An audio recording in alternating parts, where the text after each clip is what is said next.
रह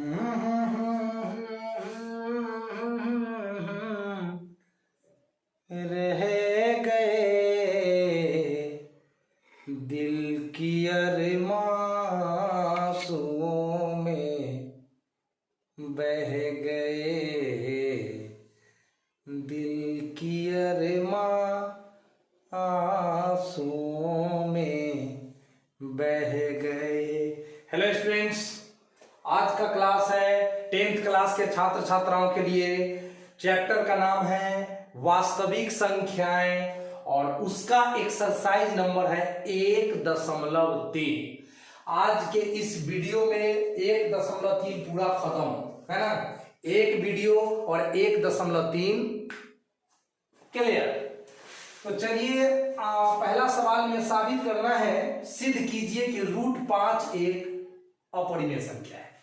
आज की इस वीडियो में पहला प्रश्न मैं आप लोगों से शेयर करूंगा कि √5 एक अपरिमेय संख्या है। इस बात को साबित करके आपको बतलाया जाएगा।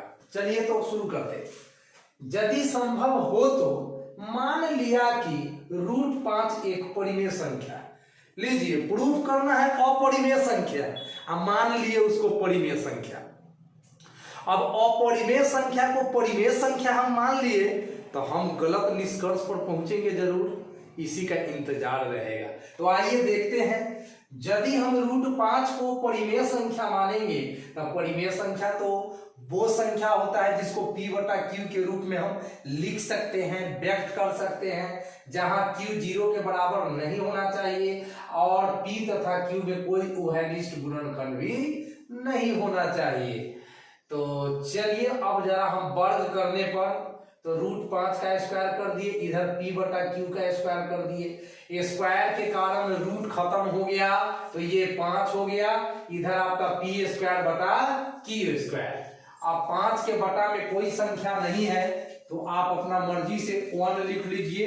अब होगा क्रॉस मल्टीप्लीकेशन, तो p² में 1 से मल्टीप्लाई हुआ, p² में 1 से मल्टीप्लाई हुआ, गुना हुआ तो p² और 5 से q² में गुना हुआ तो 5q², समीकरण 1। अब स्टूडेंट्स आप देख रहे हैं कि p का जो स्क्वायर है वह 5 गुना q² के बराबर है। ध्यान दीजिएगा, p का जो स्क्वायर है, p कोई पूर्णांक है तो p का स्क्वायर 5 गुना q² के बराबर है, जहां q भी कोई पूर्णांक है। इसका मतलब ये हुआ कि ये जो p है, स्पष्ट है कि p 5 से आपका क्या होगा, विभाज्य होगा। आप ऐसे समझ सकते हैं, देखिए आप कुछ भी लिख दीजिए, 5 गुना 13 लिख दीजिए तो ये कितना हो गया, 13×5 65 हो गया कि नहीं हो गया। तो 65 आपका 5 से विभाज्य होता है कि नहीं होता है।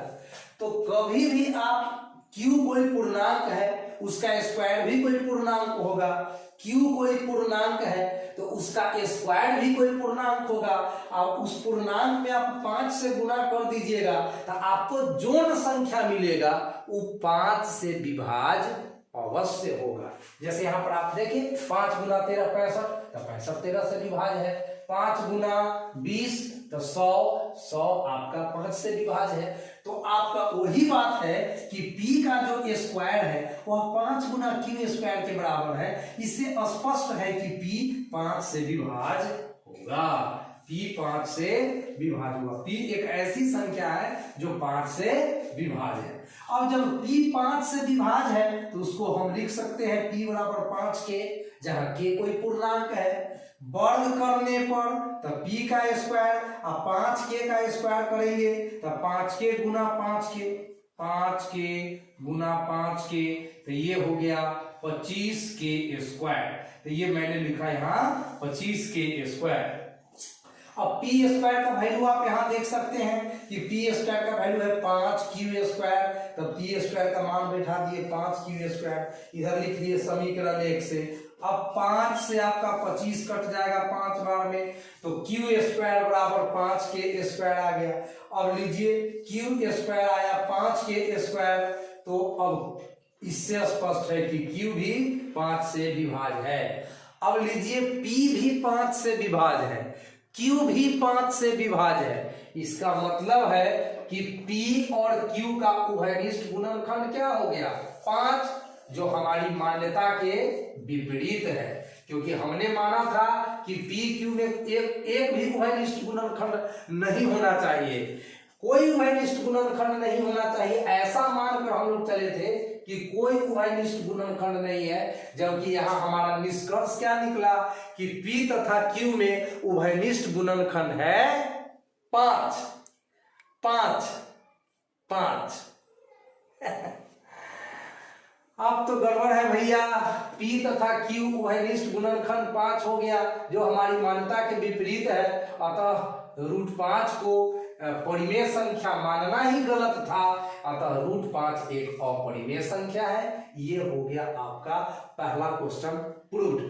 अब ले लीजिए दूसरा नंबर क्वेश्चन को, यदि संभव हो तो मान लिया कि 3 + 2 √5 एक परिमेय संख्या है। बस एक ही लॉजिक पर पूरा का पूरा एक्सरसाइज आपको मैं बनाकर बता दे रहा हूं, एक बार अच्छे से मेहनत कर लीजिए और पूरा का पूरा एक्सरसाइज आपके अंडर में आ जाएगा। 3 + 2 √5, 3 + 2 √5 एक परिमेय संख्या है। मैंने माना है इस बात को। कब? यदि संभव हो तो, न संभव है तो बात खत्म, संभव हो तो मान लेते हैं।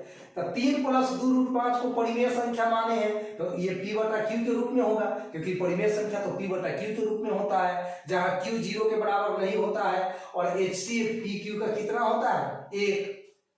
ये परिमेय संख्या का डेफिनेशन होता है। अब +3 उधर गया तो क्या हो गया -3। ये P और Q दोनों पूर्णांक है तो 3 के बटा में 1 है, तो Q और 1 का लघुत्तम लीजिएगा तो Q आएगा, Q से Q एक बार में कटेगा तो P, 1 से Q बार में तो 3Q, और 2 √5 बराबर P - 3Q बटा Q।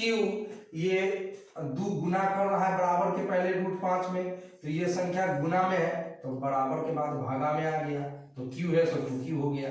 अब बराबर के बाद P - 3Q बटा 2Q, यह हमें एक परिमेय संख्या देगा, क्योंकि P और Q दोनों धन पूर्णांक है और P और Q का महत्तम समापवर्तक 1 है, तो P और Q के प्रत्येक मान के लिए P - 3Q बटा 2Q एक परिमेय संख्या होगा। लेकिन √5 को तो अभी साबित करके हम बता दिए कि √5 एक अपरिमेय संख्या है, तो √5 एक अपरिमेय संख्या है, तो मैंने अपरिमेय संख्या लिख दिया। जबकि P - 3Q बटा 2Q क्या है? परिमेय संख्या। अब अपरिमेय संख्या कभी भी परिमेय संख्या के बराबर होगा क्या? अपरिमेय संख्या परिमेय संख्या के बराबर होगा? कभी नहीं होगा, कभी नहीं होगा, बिल्कुल नहीं होगा। समझ रहे हैं? अपरिमेय संख्या परिमेय संख्या के बराबर कभी नहीं होगा। इसका मतलब क्या हुआ कि हम जो 3 + 2 √5 को परिमेय संख्या मानने की भूल कर रहे हैं, गलती कर रहे हैं, चूक कर रहे हैं, मिस्टेक कर रहे हैं, वही बात यहाँ सामने आया, जो कि असंभव, जो कि संभव नहीं है। अपरिमेय संख्या तो परिमेय संख्या के बराबर नहीं होगा, यह कभी संभव नहीं है। अतः 3 + 2 √5, 3 + 2 √5 एक अपरिमेय संख्या है। यहाँ पे मैटर हो गया प्रूफ। चलिए 3 का फर्स्ट में यदि संभव हो तो मान लिया कि 1/√2 परिमेय संख्या है, 1/√2 को परिमेय संख्या मान लिए। अब 1/√2 परिमेय संख्या है तो ये P/Q के रूप में लिखाएगा, जहां Q ≠ 0 तथा HCF P, Q बराबर 1।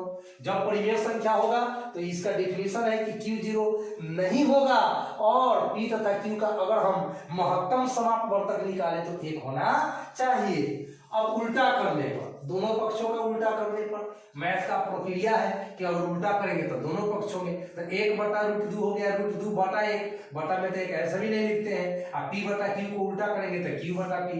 अब जब P/Q परिमेय संख्या है, जैसे 7/4 परिमेय संख्या है, तो 4/7 भी तो परिमेय संख्या होगा। 11/2 परिमेय संख्या है तो 2/11 भी तो परिमेय संख्या है। 100/3 परिमेय संख्या है तो 3/100 भी तो परिमेय संख्या है। यानी किसी परिमेय संख्या को अगर हम उल्टा कर देंगे, अंश को हर को अंश बना देंगे, फिर भी तो अपरिमेय संख्या ही रहेगा। तो यहाँ पर उल्टा करने पर Q/P ये भी एक परिमेय संख्या होगा। तो √2 हमने साबित करके बताया है कि यह अपरिमेय संख्या होती है, लेकिन Q/P परिमेय संख्या होती है। क्या एक अपरिमेय संख्या परिमेय संख्या के बराबर कभी हो सकता है? कभी नहीं, यह संभव नहीं है। अतः 1/√2 एक अपरिमेय संख्या है। प्रूव हो गया। 3 का सेकेंड। यदि संभव हो तो मान लिया कि 7√5 एक परिमेय संख्या है। अब 7√5 एक परिमेय संख्या है तो इसको p बटा q के रूप में लिख सकते हैं, जहां q नॉट इक्वल टू 0 तथा HCF p q बराबर 1। अब √5 बराबर ये 7 गुना कर रहा है, उधर भागा कर दिया तो p बटा 7q। अब √5 एक अपरिमेय संख्या है, अभी पहला क्वेश्चन में प्रूव किए हैं, यहाँ पर देख लीजिए √5 को अभी हमने अपरिमेय संख्या प्रूव किया है। तो √5 एक अपरिमेय संख्या है, जबकि p बटा 7q क्या होगा, pq के प्रत्येक मान के लिए एक परिमेय संख्या होगा। क्या एक अपरिमेय संख्या एक परिमेय संख्या के बराबर होगा? कभी नहीं होगा, कभी नहीं होगा। तो मैंने लिख दिया जो कि संभव नहीं है, संभव नहीं है, इसका मतलब हम मान रहे हैं गलती। हम यहाँ परिमेय संख्या मान के गलती कर रहे हैं, 7√5 को परिमेय संख्या मानते हैं, ये गलती बात मान रहे हैं, इसलिए गलती रिजल्ट आ रहा है। गलत चीज मानिएगा तो गलती रिजल्ट होगा। अच्छा खाना खा के सोइएगा, आराम से सुबह उठिएगा, जहर खा के सो जाइए, सुबह में कहानी खत्म रहेगा। तो वही वाली बात है कि अपरिमेय संख्या को परिमेय संख्या मानिएगा तो गलत रिजल्ट में आएगा, तो क्या सही रिजल्ट आएगा? कहीं नहीं आएगा। तो 7√5 एक अपरिमेय संख्या है, ये बात होता है का proved. And the last question में स्वागत है आपका। अब इसी के साथ एक्सरसाइज फिनिश हो जाएगा, उसके बाद हम लोग अगले एक्सरसाइज में चले जाएंगे। तो 3 का 3, यदि संभव हो तो माना कि 6 + √2 एक परिमेय संख्या है। फिर से वही बात, 6√2 है ना, 6√2 एक परिमेय संख्या मान लिया मैंने, तो 6 + √2 को लिख सकते हैं p बटा q, जहां q नॉट इक्वल टू 0 और HCF p q बराबर 1। तो ये +6 उधर गया तो -6, √2 इधर आ गया, और √2 एक परिमेय संख्या है, अब p बटा q -6 एक परिमेय संख्या है। हर जगह एक ही चीज है, अपरिमेय संख्या परिमेय संख्या के बराबर होगा नहीं, तो जो कि संभव नहीं है, तो संभव नहीं है, तो 6 + √2 एक अपरिमेय संख्या है और हो गया प्रूफ। तो उम्मीद करता हूं कि आपको ये वीडियो अच्छा लगा होगा, और पूरा का पूरा एक्सरसाइज एक ही वीडियो में समाप्त हो गया, ये तो और मजे की बात है। तो इसको थोड़ा सा आप लोग अच्छे से स्टडी कीजिए और इस वीडियो को अपना प्यार दीजिए, मतलब लाइक कीजिए, और चैनल को अभी तक सब्सक्राइब नहीं किया है तो जल्द से जल्द सब्सक्राइब कर लीजिए, क्योंकि एक एक सब्सक्राइबर हमें एनर्जी देता है वीडियो बनाने के लिए। तो हमें भी खुशी चाहिए और आपको भी खुशी चाहिए, तो खुशी के बदले खुशी। Thank you so much.